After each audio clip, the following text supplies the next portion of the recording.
Hello mga kalinga, magandang araw sa ating lahat. Kung saan bansa man tayo naroon ngayon, kamusta tayo mga kalinga? Ngayong araw mga kalinga, pag-reaction video tayo sa video ng IDSI, yung ayaw ni Bibian si Ipa cutting ribbon yung bahay. No? Pero ngayon no, cutting ribbon na. Pero balik-balikan na natin ang mga nakaraan. Kasi dito din natin nakikita na seryoso silang dalawa, si Vivian, si takot mawala si Kalingap Ido dito. At dito niya rin pala nasabi na mahal kita, dahil mahal na kita, ayaw niya mawala si Kalingap Ido dahil napamahal na siya dito. Sino pa naman ang hindi mapamahal sa puging Ido, no? Pugi na, mababait pa, no? Nakakatuwa dito si Vivian dahil takot siyang ipakating ribbon. Nakala niya hanggang dun na talaga. Kasi sinabi daw ni Kalingap Ido yung sa kanya ng unang vlog pa na hanggang matapos ang bahay sa Podja. Ang iniisip niya, mawala na si Kalingap Ido, mawala na rin ang IDSI, pero hindi pala. Pero bukod una dyan mga Kalingap, pasalamatan muna natin ang ating ama na Kalingap Bal Santos Matubang, Ate Edna Vlog, Kalingap Rab, Kalingap Ido, Jack Tapia Matubang, charity vloggers, Kalingap teams, Kalingap supporters, K-boys, directors, mga charity vloggers sa buong mundo na tumutulong sa ating kababayang mahirap. At it's me, is Mildred Dagis, an official second channel, Jasmine 05 channel. Kung hindi pa ka nakasubscribe, please subscribe and don't forget to click the notification bell para update ka sa ating mga video na bawat upload ko araw-araw. Ayan mga kalinga, pagpatuloy na tayo kasi hindi ko na maantay ito. Tara na, let's go. 1, 2, 3, go!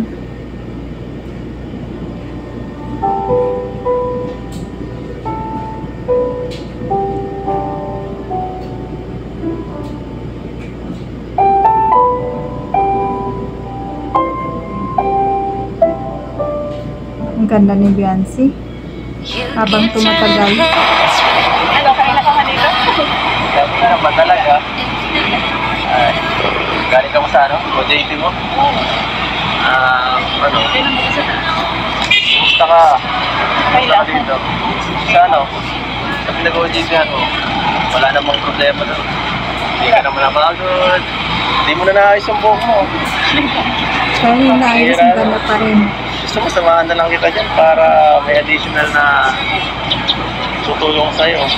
Hindi. Pwede. JP meron ako. Kayang-kaya ko yun. Ano? Madami man kami may mga mapili. Wala ka na ako. Mapili, estudyante. Baka gusto mo ka na. Gusto mong lumabas muna. Bakit ginagawa namin ngayon? Hindi pa pala nila. Puro bag. Iba-iba yung ginagawa namin. Mag-ano na lang tayo, kaya mo na muna yan. Tuturuan kitang mag-escape. Para Promote tara, ka. ano muna tayo, labas muna kita. Nakakahiya na dito. Kamaya.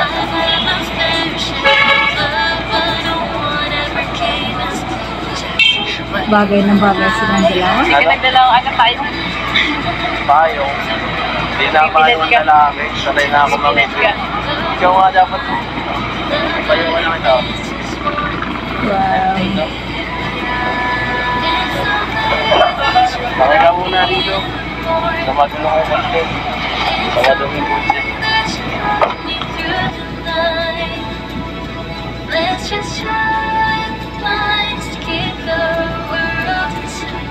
Now I know I'm yours till the end of time. Someone is walking down the aisle, smiling, looking at me, tears in your eyes, inspired forever. Swear I wanna stay. Bakit parang Ang ganda ni Beyonce lang. parang pagod ka. Parang yung mga mata mo kasi parang malungkot.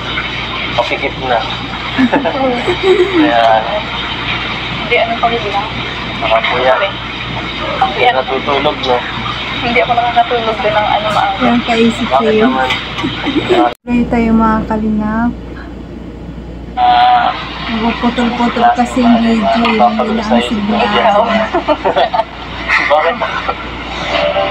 Wala naman akong ginagawa. Hindi ko pa. Pero ano, thank you. Kasi in-invite mo.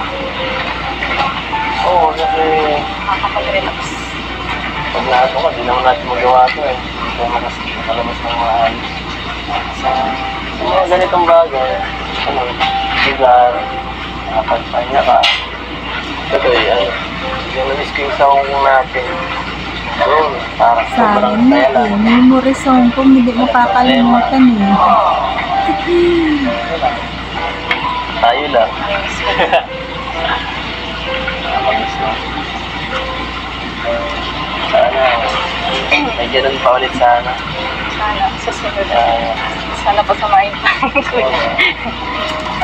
ganun pa ulit sana. Laklap na. Ang hirap, nagagalitan ka niya. Ang kulit na po. Tinanggal yung flowers. Gusto ng bahay mo, no? Nakapunta kami doon ni Kuya ba nung nakarang araw? Nakapunta din ako. Oo. Nakapunta din ako ng grabe. Hindi ako makapaniwala na ano. Ganun kalaki yung Tapos, tas ang ganda. Ang ganda tapos wala ka doon. ng bahay. Yung kapatid mo lang nakita namin doon. Hinahanap ka namin. Ako nga OFW, ang hirap ang patayo ng bahay. Hindi pa tapos-tapos ang bahay ko. Ang hirap talaga, maswerte ka, Biancy, kasi may nalaka talaga ng sponsor. Huwag ka lang mababago. Alam naman namin hanggang ngayon hindi ka nagbabago, ang bait mo pa rin. At ang ganda mo pa din. Tapos si Jancy, ay namin. Napuputol-putol. Hindi na lang si Wala ka noon nakarang araw rin. Kapatid ko mataba. Pero nakakalungkot kasi dapat may galing na na-postpone. Pasensya na. Hindi kasi namin Ayaw na na niya ipakatin kay Bonnie. Ay, salamat bro. Ako ko, hindi okay lang pati ano. Kahit ma-extend ko nga yun. Nice. Bakit naman? Naalala ko yung ano yung sinabi mo sa akin. Ano yun? Sinabi, wala akong sinasabi sa'yo. Sinabi. Naalala ko ba yung Natandaan niya kasi yung mga sinasabi ng Papa Eds. Ang ibig sabihin niya, pag natapos yung bahay, tapos na rin ang EDC at saka aalis na rin si Papa Eds. Akala niya lang yun. Hindi niya alam na forever pala ang EDC. sinabi mo na dati. Yung mga ano, mga unang episode pa. Grabe, natandahin ka naman, no? Ito na yun eh. Siyempre, Ay, mga Hindi ko nakalimutan yung ako lang yung hindi ko nakalimutan. eh, hindi niya makakalimutan ang lahat. Paano eh. Utang pa ako nun. Hindi ko pala sinasabi ko nun. Ano pa naman kunot ng sarili ni God? Matandain si Biancy. Baka tapos na yun. Baka wala naman ang ano eh. Simple yung ano. Ano ka? Malagay yan oh. Ano ba yun? Sabihin mo sa akin, huwag kang okay lang. Kung may nasabi mo Naiiyak ako sa part na dito. Kahit na matagal na ang episode, naiiyak pa rin ako. sa atin, o ano, makaka-affect ko ba yun? Ano ba? Kahit matagal na itong mga kalinga, pero random ko pa rin ang lungkot ni Biancy dito. Nakakaiyak, naiiyak na naman ako. Grabe, kahit matagal na. Matagal na itong episode na to. Sabi, kung anong gusto mo. Yan, sabi. Siyempre, ano ba yan? Tagal-tagal. Kasi sabi mo ba gano'n na, ano, pagka, ano, susuportahan mo na ako pag hanggang matapos yung bahay. Hanggang salita lang yun ni Habi, pero hindi mo lang alam na kung gaano ka-importante sa kanya. Hindi yan mawala sa'yo. Sabi ko sa'yo, hanggang forever, hanggang dulo, wala ang IDC. Hanggang after 2 years, magiging kayo talaga. Nag-aalala ako kasi, ano, baka ribbon cutting, ano, wala, ano. Sinabi ko ba yun? Wala sa memory ako Matandain yung talaga si Bensi. Matandain talaga si Bensi. Hindi niya makalimutan ang sinasabi. Ha? Akala niya tapos ng bahay. Tapos na rin ang support ni Papa Aid sa kanya. Hindi niya alam na hanggang dulo pala. Tuloy tayo. Araw na sinabi ko yun. Hindi talaga eh. Kailan ba? Wala akong sinasabing ganun talaga. Makakalimutin ako mga ganyan. Bakit? Hindi mo lang Bensi. Tumatanda ng tao. Pasensya na.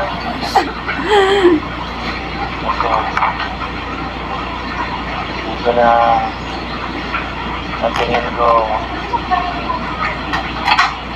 hindi ko susundin yung pangako ko. Masakit yung mata. Kasi gusto ko mas matagal eh. Paano yan? Kung mag-ribbon cutting na bukas, wala na pala ako dito. Yun yung sabi mo. Hindi na pala ako pwede. Kawawa naman si Bensi. Nakita ako ay dito. Yun yung sinabi mo sa akin. Kaya okay lang kahit na-explain ko para matagal. Oo nga. Matagal pa yung ano. Alam mo kahit mag-ribbon cutting bukas. Kahit matagal na yung episode nito guys, no? Ang sarap talaga Wala naman balik-balikan. akong pakabili. Hindi naman mahalaga Kasi ang bilis yung panahon, eh. Tapos na pala yung bahay. Yung sa atin na, parang iba na yun.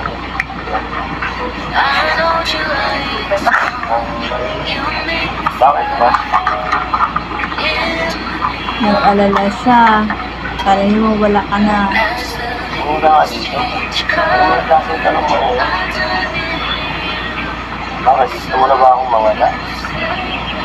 Siyempre ayaw. Ayaw mo na ba akong kasama dito? Gusto mo na ba akong mawala?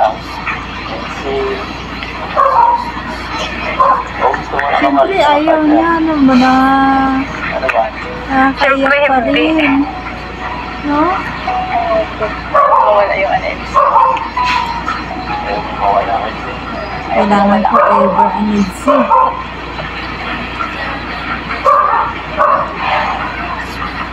Seryoso ka? Seryoso.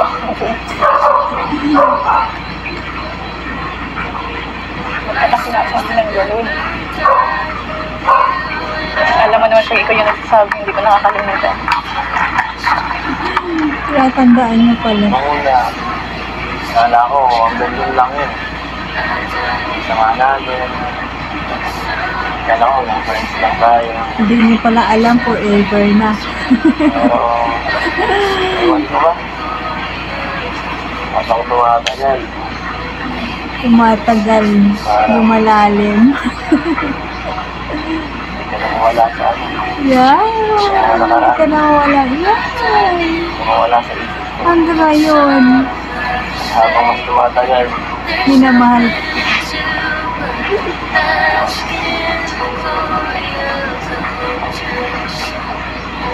ayaw ko na mawala sa Nabibitin pa eh. gusto ko lagi ako nandiyan sa lahat ng Huwag mo lang isipin yung Bensi.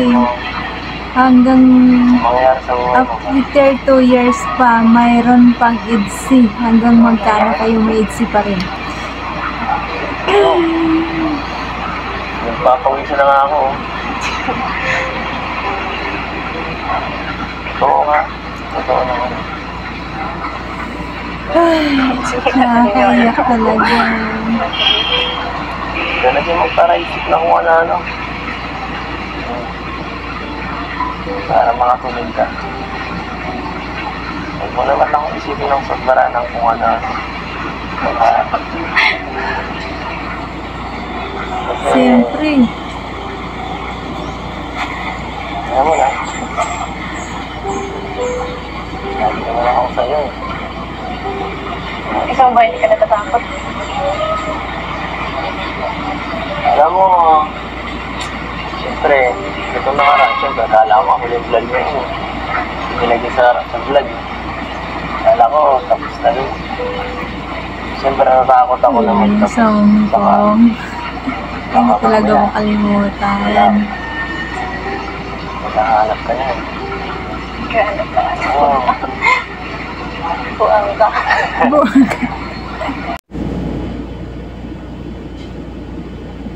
Nagpapakatatag lang ako dito, no?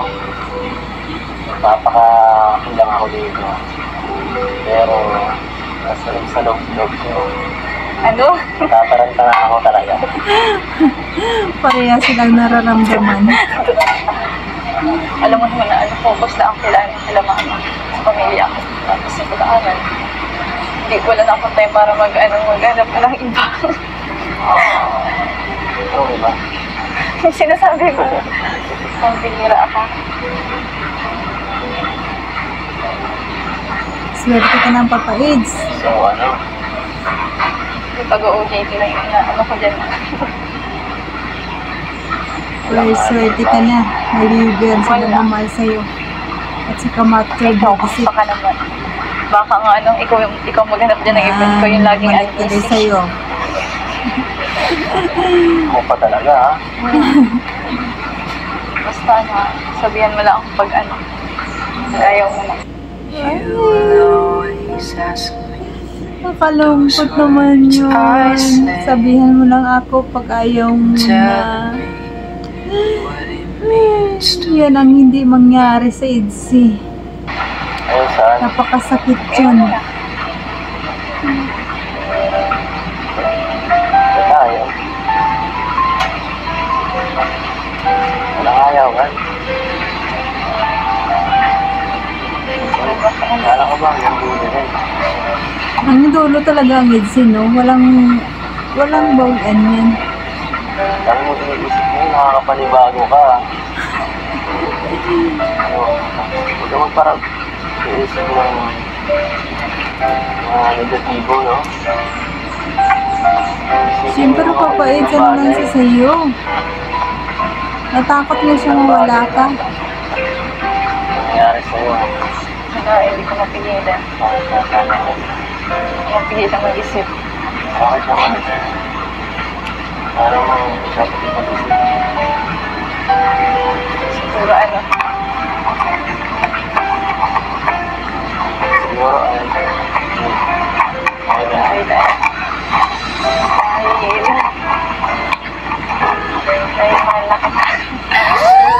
Sinabi na ulit. Sinabi, mahal na kita. Hindi, kahit noon niya pa sinabing mahal kita.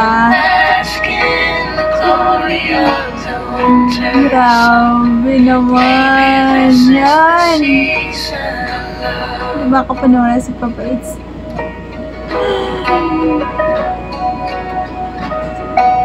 ito ba yun? Naniniwala na ba ako nun? Kailan po ako nagsinungaling sa iyo? Like stars that never die, you and I will shine during the darkest time. As the leaves change color. Yan guys, no, dyan na pala niya sinabi ang mahal kita dahil mahal na kita, no, sa part na yan. Bukod pala sa narinig natin sa ibang episode na sinabi niya, ito pala yung una na sinabi niya na mahal niya na si Kalingap Ido. Yan. Yay! Basta pala. Kailangan ko pang bumalik yun. Ba't ka na doon? Wag yun na. Lampat na ang mahal mo. Aray ko. Pinalo. Ina-answer kasi ng Papa Eds. Paano niya? Parang Na-answer niya kasi. bukas ulit. Sige. Kasi si Bensi magsalita. Naniwala talaga ako dyan. Kasi walang biro yung mga sinasabi niya. Pag mapagkatiwalaan talaga. Ayan mga kalingap, hanggang dito na lang ating video kasi medyo mahaba na ito. Napanood yun na naman. Ito pala yung unang sinabi niya kay Papa Eds na mahal kita, no? Kahit naririnig na natin sa ibang episode, pero ito talaga ang una niyang sinabi. Nakakatuwa kahit matagal na episode na. sarap-sarap lang balikan ang mga nakaraan ng EDC. Kasi nakakamiss na. So mga kalingap, hanggang dito na lang talaga tayo, no? Mahaba na itong video natin. Paki-like and subscribe na lang mga kalingap. Salamat sa lahat basta pag-suporta sa akin. Salamat. Appreciate ko lahat ng panonood nyo. I love you all mga kalingap. Bye bye. See you next vlog.